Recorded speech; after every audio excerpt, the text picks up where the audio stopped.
As we get further into evaluating composition and defining what makes a successful composition, we're going to create ourselves some studies, some thumbnails. We've just finished making our viewfinder.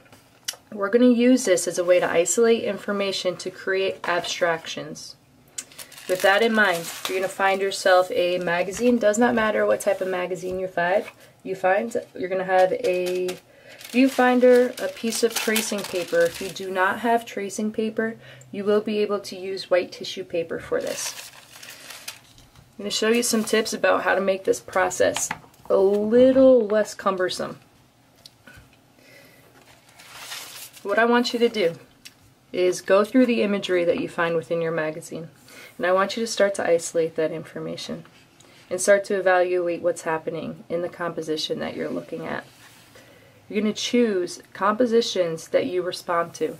Before we define why we're responding to them, why they are successful, and how they can be more successful, I want you to use your eyes and look.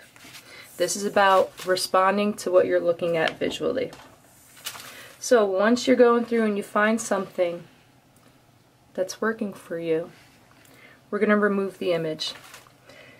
We remove the image to make it a little bit easier for ourselves, so we're not fighting this magazine as we lay down our tracing paper. And I want you to commit to that, because then you really do focus on what you're looking at and translating it to the tracing paper. So with this image, I've pulled it out of the magazine. Come in here, I've kind of selected what I'm looking at and what feels like a dynamic composition.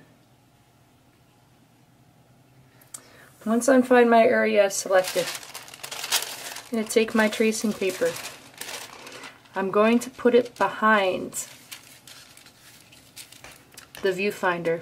And I'm putting it behind the viewfinder while keeping the viewfinder in place. That kind of locks us into the decision, makes us commit to the decision we've made about the composition we want to analyze.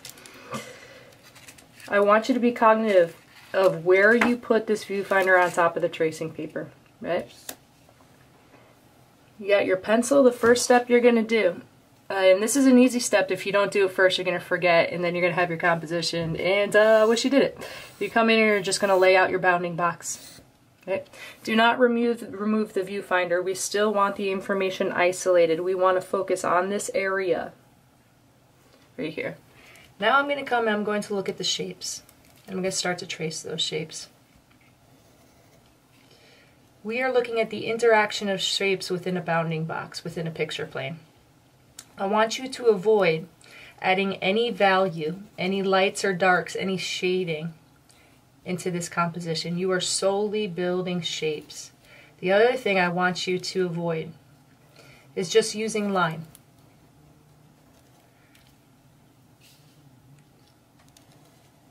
So if I do that with a line, I actually want you to build that into a shape. Look what you're tracing, right? Create shapes that you can come in and actually start to play with as we start to manipulate these compositions. Take your time as you're tracing them. Look at the detail of those shapes that you're tracing. Include that information. It's going to give you more to play with as we break these compositions apart. I want you to avoid tracing imagery or creating compositions which focus on imagery that's representational. So what that means is that if you find a picture of a person, don't trace the face, right? So if I have an example here, this is what I want you to avoid, right? Representational, we can identify that that's a human, right? We want to look at actually the form of what's happening, the shape of happening in that composition. I don't want you to include lines. I want you to actually come in and look for the shape. So I'll show you a piece where I actually had a person in it. As you go through the magazine, you're going to find a lot of people in the magazines. So here is a woman who's right in the front. I was able to use my viewfinder to isolate elements of her without making it overly obvious that she is dead center in the composition and we are focusing on a human face. So I ended up by choosing something like this. And the composition I was able to build out of that looks like this.